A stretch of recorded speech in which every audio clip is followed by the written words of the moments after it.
Okay, so I've managed to create a bush. Where has it gone? Over the hill. Great. So I've created a bush that you run into and it wiggles a bit and then it makes a sound, and as I leave it does the same thing. It wiggles a bit, makes a sound. So, and even as you get close it goes to slight wiggle, and that's from a completely static mesh.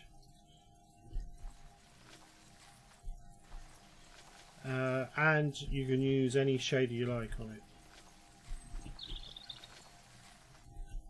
it. But the problem is, when I multiply it by 1,000, I end up getting terrible frames per second. And I'm thinking thousands of bushes, even though as soon as you go to here, it's not the same. It's LOD'd, so from here there's no shader on it. Not shader, it's just replaced by a simple thing without any scripts on it. And that's all well and good and great, but I've got to figure out how to optimize it massively. And I've been looking at vertex displacement shaders, which will wiggle it a bit, but not the mesh, but it will wiggle, it will render it and mesh and stuff.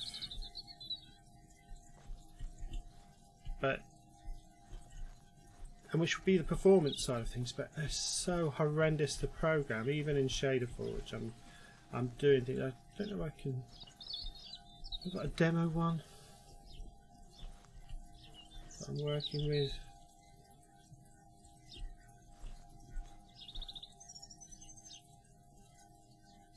See, because this one with the nature renderer one will look pretty decent. And one of the problems I have is that a lot of people use the compress everything onto a single texture. So if I stop that, so they're pretty much unusable in terms of trying to create your own stuff. I'm more of a fan myself of putting the texture in a more sensible way. Let's bring it up. Material. Bring it up. So there, that sort of thing. Whereas if you have one single texture in a square for itself, then you can easily make your own bushes within the system. But with this stuff, I suppose I do have the texture. I do have that pretty cool texture software for putting surf text or whatever, so I could use that, I suppose, but I just don't want to. So what have I done? I've added a vehicle, although capture would have been better. A sign deformer from Deformer asset that you can get from the asset store for free. I was messing around with a load of mesh deformers, and this one's fully, well, this is optimized with the burst job system, so you'd expect it to safety check synchronous compilation. Is that gonna I don't know, show timings?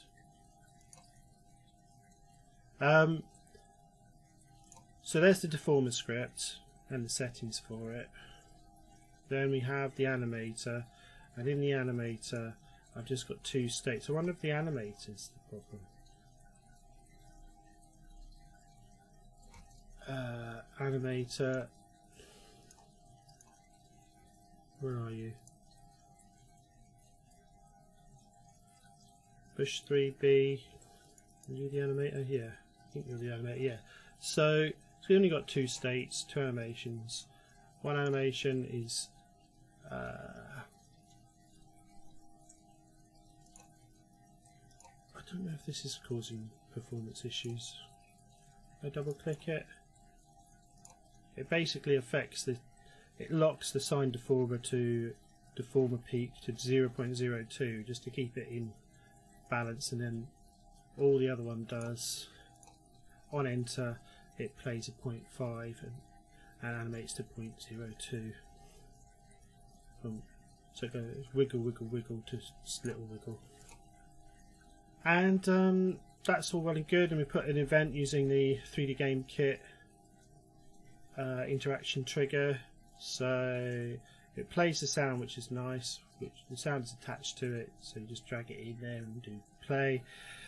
And then the animation, it plays when you enter it, it plays the enter animation, which is this one. The idle animation is the idle one, where it's just a small wiggle, and the big wiggle's here, and it's a one-way transition. So on enter and on exit we play the enter one. So it plays the sound and does a bigger wiggle, and then immediately goes into little wiggle.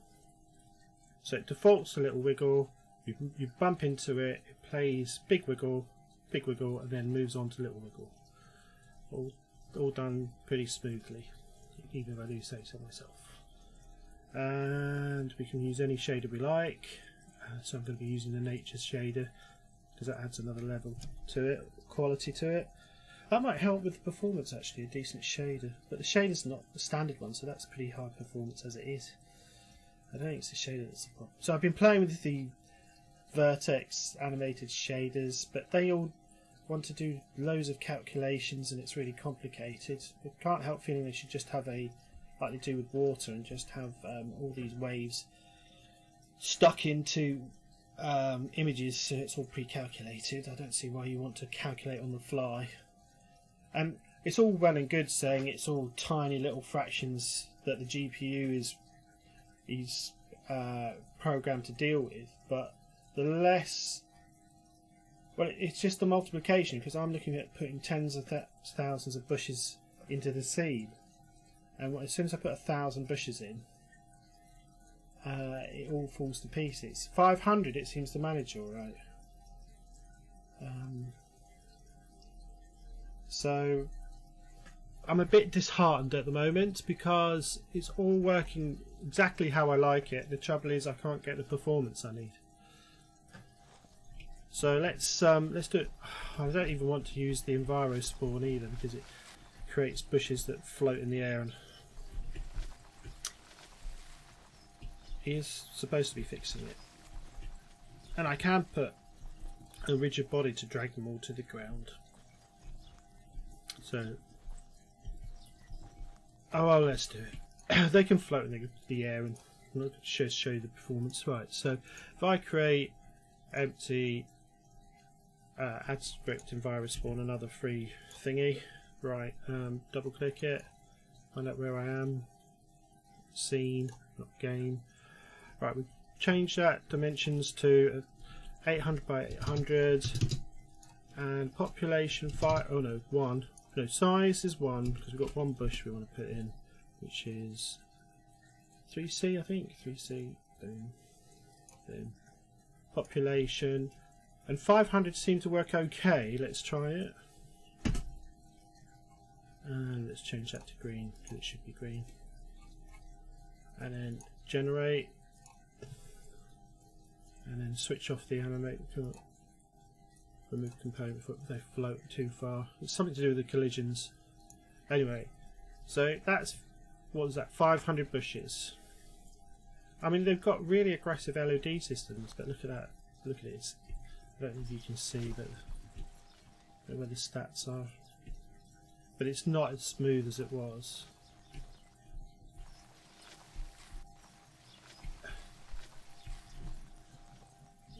So this is the progress so far, and 500 is just about doable. Any more than 500, now I want lots of bushes and lots of trees. And that all works fine until I put the mesh deformation in. Which I don't really understand, because the LOD, it's all static meshes until you get to about here. No.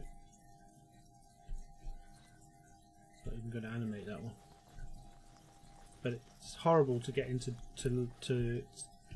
there we go. There. And I can't help feeling that all this stuff should be pre-calculated. Why do you need to calculate sine all the time? You don't. Should just be in an image or lookup table. So in you go in, and then as you go out,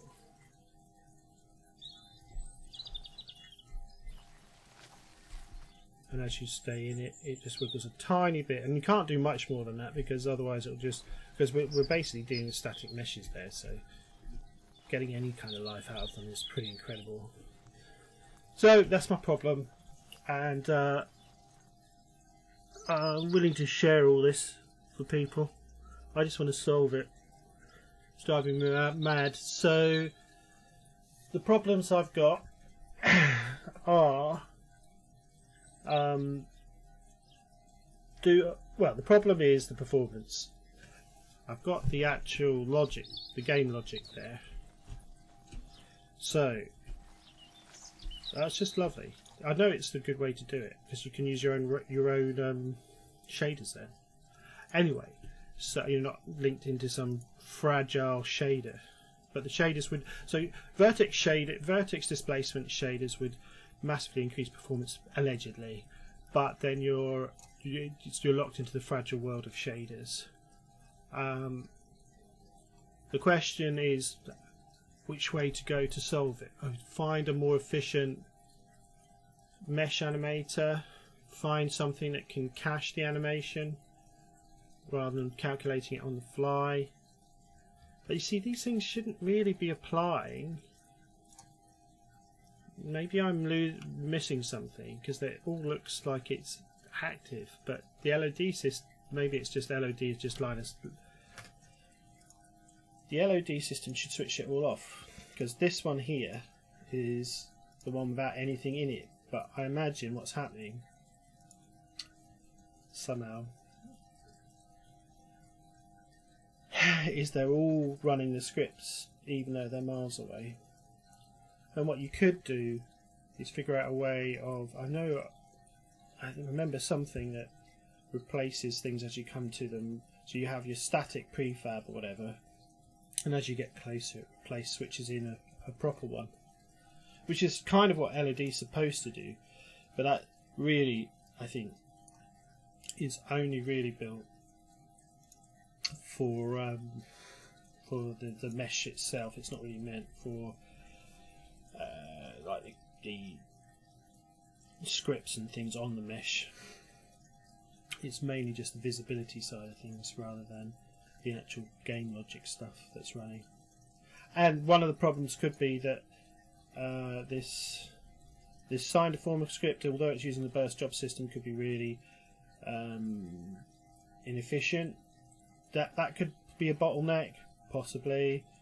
Animator itself could be a bottleneck, although all the animator does is change one setting here. But maybe that itself, if you times it by 1,000, it's no good. The sphere collider, I can't imagine. No, because that's played. Well, that plus the sounds were all working fine. So that would say to me that the performance is coming from the animation. The bottleneck is the animator or this signed deformer script. Now, it's probably the signed deformer script, but I mean, it is. I mean, they've put a lot of effort into making it as optimized as possible. So, yeah, how to get this performance? And I mean, alternatively, you could just make your own bushes and put an animation in, so it doesn't have to do all this mesh calculation and deformation. But anyway, that's the problem.